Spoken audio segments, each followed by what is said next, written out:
Everyone, welcome to missile classes. और ये बिल्कुल आप लोगों का ओरिजिनल पेपर लेकर आया हूं। आप लोग किसी को भी शेयर ना करें, ये ओरिजिनल पेपर है मेरे दोस्तों। आज आपके सामने मैं पूरा का पूरा जो 80 मार्क्स का अभी आप लोगों के एग्जाम होने वाले हैं, उसी को एग्जाम को पैटर्न को देखते हुए मैं जैकबोर्ड के माध्यम से हमारे टीचर्स ने जो क्वेश्चन प्रोवाइड किए हैं वो क्वेश्चन में आज आप लोगों का पूरा सॉल्यूशन करवाने वाला हूं। तो बिल्कुल वीडियो पर बने रहे।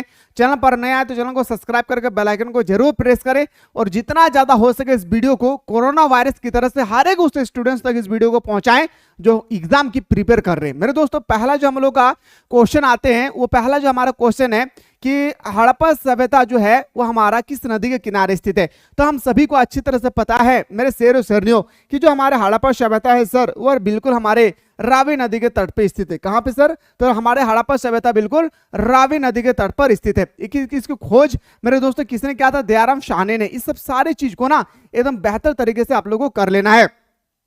आते हैं सर, अगला जो हमारा क्वेश्चन है top of the most important है, टर्मिनल किस स्थापत्य शैली का उदाहरण है। मेरे दोस्तों, अगला क्वेश्चन जाने से पहले अगर आप में से कोई ऐसे स्टूडेंट्स है जो अभी तक मिसाइल क्लासेस के ऐप को प्ले स्टोर से डाउनलोड नहीं किए हैं, तो जल्दी से अभी मिसाइल क्लासेस के ऐप को प्ले स्टोर से डाउनलोड कर लीजिएगा। और डाउनलोड करने के बाद इस तरह से बहुत सारे कोर्सेज होगी, इनमें से आपको आपकी आंखें बाज की तरह होनी चाहिए और आपको क्लिक करना है फाउंडेशन कोर्स में।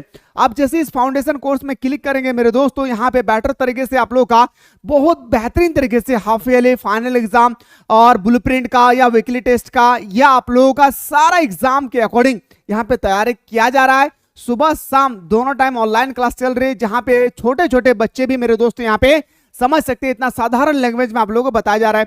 तो लेट ना करें, 399 रुपए इसका फी है, एक बार पे कीजिए और पूरे साल भर इसमें रगड़ करके आप लोगों को तैयारी कराई जा रही है। कोई भी दिक्कत होगी तो इस नंबर जो स्क्रॉल हो रही है इस नंबर पे व्हाट्सएप करके आप लोग हमारे टीम के साथ चैटिंग में बातचीत कर सकते हैं। चलिए सर, इस कोर्स को खरीदेंगे तो एक प्रॉफिट ये है कि एग्जाम से 2 महीना पहले आप लोगों का मेरे दोस्तों, एग्जाम से 2 महीना पहले जो आप लोगों का कोर्स लॉन्च होने वाले हैं ना, वो आप लोगों को 299 रुपए का कोर्स इसमें आप लोगों को फ्री में मिलेगी। तो याद रखिएगा, ऑप्शन नंबर हमारा बिल्कुल सही तो हो जाएगा, ए इसका राइट आंसर हो जाएगा। अगला क्वेश्चन है, क्वेश्चन का लेवल देखिए मेरे दोस्त, ऐसा ही लेवल का आपके एग्जाम में भी क्वेश्चन आएगी, इसको लेवल को ध्यान से समझिएगा।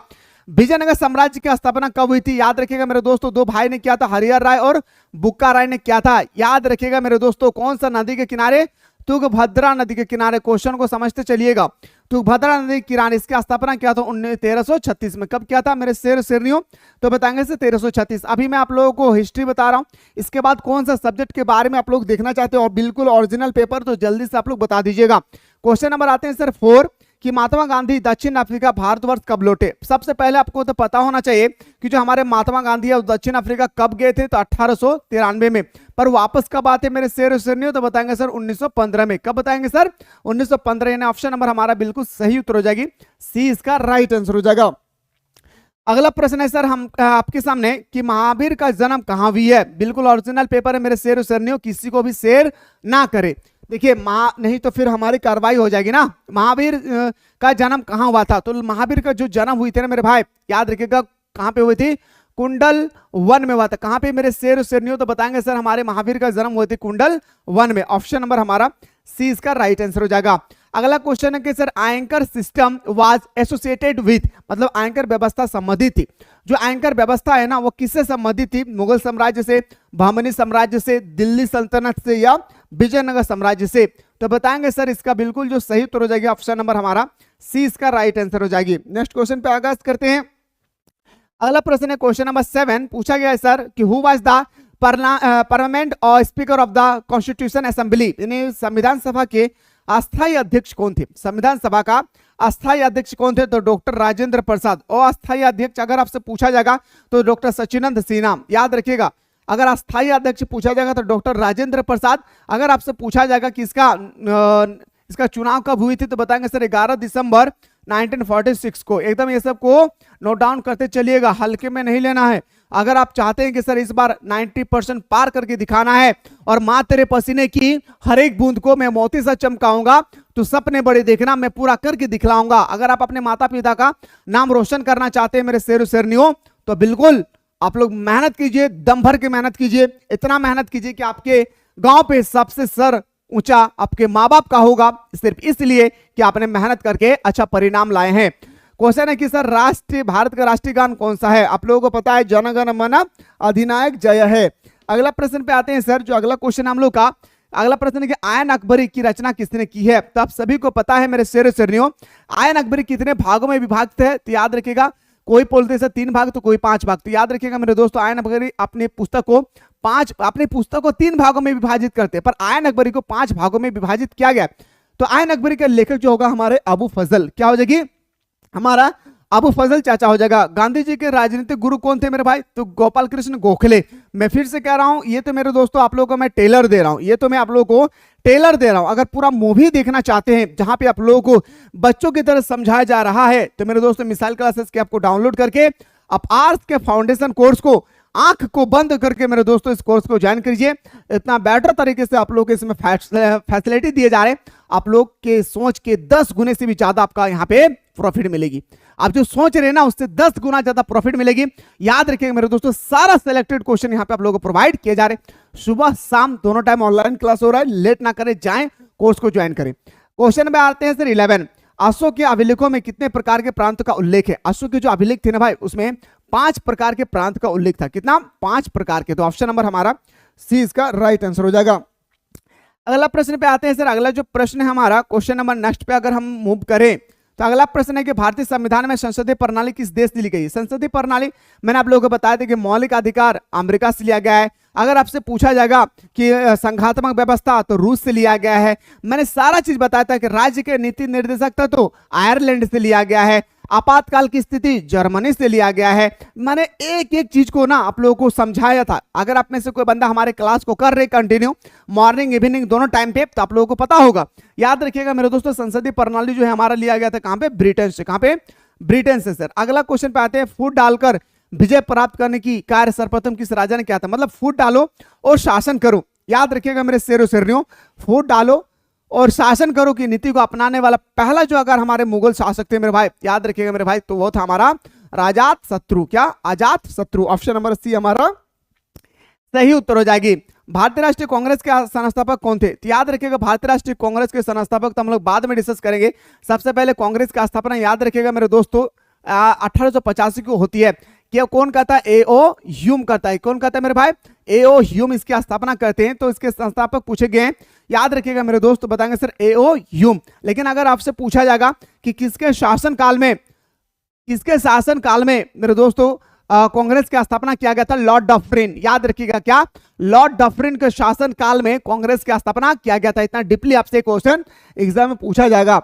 अगला प्रश्न पे आते हैं सर। सिंधु घाटी सभ्यता में समाज का स्वरूप क्या था। जो हमारे सिंधु घाटी सभ्यता है उसमें समाज के स्वरूप कैसे थे। तो याद रखिएगा मातृसत्तात्मक। क्या मेरे भाई, मातृसत्तात्मक। कभी भी नहीं सोचना है आप लोगों को कि पितृसत्तात्मक होगी। तो ऑप्शन नंबर हमारा सी ए इसका राइट आंसर हो जाएगा। अगला क्वेश्चन पे आगाज करते हैं सर। क्वेश्चन नंबर हमारा 16 है। क्वेश्चन नंबर 16 है कि धर्म नीति की शुरुआत किसने की। जो हमारे धर्म नीति है इसकी शुरुआत किसने किया था। आप सभी को पता है कि धर्म नीति की शुरुआत हमारे अशोक ने करती है, और अशोक ने अपने धर्म नीति में अपना उद्देश्य देते हैं, मतलब अशोक ने किस तरह से लोगों का नैतिक उत्थान किया। अशोक ने लोगों के कल्याण के लिए कुएं खुदवाए, नहर बनवाए, क्या क्या किए, इन सब के बारे में उन्होंने अशोक के धर्म के बारे में लिखा गया है। गेट ऑफ इंडिया का निर्माण कब हुई है। तो याद रखिएगा मेरे शेर में, गेट ऑफ इंडिया का निर्माण 1911 में होती है। कब होती है, 1911 में गेट ऑफ इंडिया के निर्माण होती है। अगला क्वेश्चन, व्हाट वाज जीतल। आपसे पूछा गया कि जीतल क्या है। देखिए मेरे भाई, जीतल एक तरह का ना, अगर मैं देखूं तो एक तरह का सिक्का है। क्या है, जीतल एक प्रकार का क्या है मेरे दोस्त, बताएंगे सर, सिक्का है। क्या है, कॉइन है। ऑप्शन नंबर हमारा सी इसका राइट आंसर हो गया। सॉरी, ऑप्शन नंबर बी हमारा सही उत्तर हो जाएगी। अगला प्रश्न है कि अगर मैं मूव करूं मेरे दोस्त, याद रखिएगा, अच्छा मैं बात में बताना भूल गया हूं, मैं आप लोगों को पीवाई भी करवाऊंगा 2020 से लेकर 2024। जो अभी लेटेस्ट वर्जन में एग्जाम हुई है ना, वो भी आप लोगों को मैं करवा दूंगा, टेंशन नहीं लेना है। इतना तैयारी करवाऊंगा मेरे दोस्त कि आपकी सोच से 10 गुना मिलेगी। मैं पहले बता दे रहा हूं, लेकिन यूट्यूब पे सारा चीज नहीं है, क्योंकि यूट्यूब ओपन प्लेटफॉर्म है, आप सभी को पता है। अगर बेटर तरीके से तैयारी करना है तो इस कोर्स को ज्वाइन करना है प्ले स्टोर से, मिसाइल क्लासेस के आपको डाउनलोड करके। प्लासी की लड़ाई कब हुई है। तो प्लासी की लड़ाई होती है 1757 को। याद रखिएगा, प्लासी की लड़ाई कब होती है, 1757 को। नेक्स्ट क्वेश्चन पे आते हैं। अगला प्रश्न है कि महाभारत की रचना किसने किया है। महाभारत की रचना किया था वेद व्यास ने। किसने किया था मेरे भाई, तो याद रखिएगा वेद व्यास ने। ऑप्शन नंबर हमारा बिल्कुल सही हो जाएगी, डी। अगला क्वेश्चन पे आते हैं सर। आयन अकबरी को कितने भागों में विभाजित किया गया था। आयन अकबरी को मैंने अभी जस्ट बताया मेरे शेर शेरनियों, 5 भागों में विभाजित किया गया था। कितने भागों में, आयन अकबरी को सर 5 भागों में विभाजित किया गया था। नेक्स्ट क्वेश्चन पे आते हैं कि विजयनगर की स्थापना स्थानीय मातृ देवी कौन थी? तो बताएंगे सर स्थानीय मातृ देवी जो हमारा था पंपा देवी। क्या था? पंपा देवी। ये ओरिजिनल पेपर है मेरे दोस्त, याद रखिएगा। इसके बाद कौन सा सब्जेक्ट के बारे में आप लोग देखना चाहते हैं जरूर आप लोग कमेंट कीजिएगा, मैं आप लोगों का अगला सब्जेक्ट वही लेकर आने वाला हूं। दामिनी कोह को कहा जाता है, दामिनी कोह किसे कहा जाता है मेरे भाई? तो बताएंगे सर हमारा संथाल परगना क्षेत्र को। किसको? संथाल परगना क्षेत्र। ऑप्शन नंबर हमारा डी इसका राइट आंसर हो जाएगा। अगला प्रश्न पे अगर हम लोग मूव करते हैं, भारत में प्रचलित सती प्रथा का उल्लेख किस विदेशी यात्री ने किया था? देखिए मेरे भाई, आप सभी को पता है कि सती प्रथा का मतलब कोई भी अगर हस्बैंड डेथ कर जाते थे उसकी वाइफ को पकड़ करके चिता में जला दिया जाता था, लेकिन सबसे पहले किसने, याद रखिएगा, इसकी उल्लेख किया था? तो बताएंगे सर वर्नियर ने। किसने? वर्नियर ने। ऑप्शन नंबर ए हमारा सही उत्तर हो जाएगी। बंगाल का विभाजन कब होती है? जो हमारे बंगाल है मेरे शेर शेरनियों, आपको बताना है बंगाल का विभाजन कब होती है? तो बंगाल का विभाजन होता है 1905 में। कब होती है? 1905 में। फोर्ट सेंट जॉर्ज की स्थापना कहां हुई थी? याद रखिएगा, फोर्ट सेंट जॉर्ज की स्थापना कहां होती है? तो बताएंगे सर याद रखिएगा कोलकाता में। कहां पे? कोलकाता, बिल्कुल इसका राइट आंसर हो जाएगा। नेक्स्ट क्वेश्चन पे आगाज करते हैं। ऑपरेशन पोलो के द्वारा किस देशी रियासत को भारतीय संघ का अंग बनाया गया? तो याद रखिएगा मेरे दोस्तों, देखिए अगर आप इसमें दो संघ था भाई, एक था हमारा हैदराबाद, एक था हमारा जूनागढ़, पर दोनों ऑप्शन में रहे तो आपको हैदराबाद ही ऑप्शन लगाना है। क्या करना है? आपको हैदराबाद ही ऑप्शन लगाना है। क्या करना है मेरे भाई? आपको हैदराबाद ही ऑप्शन करना है। अगर एक ऑप्शन में रहे कि इनमें से दोनों, मतलब हैदराबाद और जूनागढ़ दोनों, तो आपको सी लगाना है।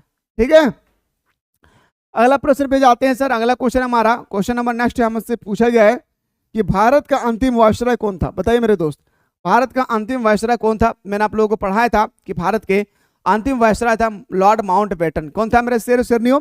तो भारत का अंतिम वायसराय था लॉर्ड माउंटबेटन। मेरे दोस्त, अगर आप में से कोई बंदा अभी तक मिसाइल क्लासेस के आपको डाउनलोड नहीं किए, मैं फिर से रिमाइंडर करना चाह रहा हूं कि आप लोग जल्दी से मिसाइल क्लासेस के आपको डाउनलोड करके इस कोर्स को जल्दी से आप लोग ज्वाइन कर लीजिएगा। इस कोर्स का इतना खूब वैरायटी है, इतना ज्यादा वैरायटी है कि आप कभी सोच नहीं सकते कि हमको 399 रुपया में इतना सारा चीज हमें मिल सकती है। यकीन तो मानिए मेरे दोस्त, सुबह शाम दोनों टाइम लाइव क्लासेस दिए जा रहे। एक महीना में 30 दिन क्लास होती है, उसकी जगह पे हमारे यहाँ पे एक महीना में 60 बार क्लासेस दिए जा रहे हैं। ठीक है ना। अगला क्वेश्चन पे आते हैं। तुम मुझे करो या मारो का नारा किसने दिया था? तो याद रखिएगा मेरे शेर शेरनियों, करो या मारो की जो नारा दिया था वो महात्मा गांधी ने दिया था। किसने दिया था? करो या मारो की जो नारा देने वाला कैंडिडेट था मेरे दोस्त, वो था हमारा महात्मा गांधी था। ठीक है, अब आते हैं सर सब्जेक्टिव क्वेश्चन की ओर। किसके बारे में सर? Subjective question. किसके बारे में? तो सब्जेक्टिव क्वेश्चन अगर आप लोग चाहते हैं कि सर हमें सब्जेक्टिव क्वेश्चन करवाए, देखिए सब्जेक्टिव क्वेश्चन कैसे पूछा जाता है, इस तरह से आपके एग्जाम पे सब्जेक्टिव क्वेश्चन आती है। तो अगर सब्जेक्टिव क्वेश्चन अगर देखना चाहते हैं तो एक बार आप लोग कमेंट सेक्शन खुला हुआ है, कमेंट कीजिएगा। मैं नेक्स्ट वीडियो में आप लोगों को सब्जेक्टिव क्वेश्चन बताने की कोशिश करूंगा। वीडियो को जितना ज्यादा हो सके मेरे दोस्तों अपने फ्रेंड को जरूर शेयर कीजिएगा। मिलते हैं इसी तरह से नेक्स्ट वीडियो।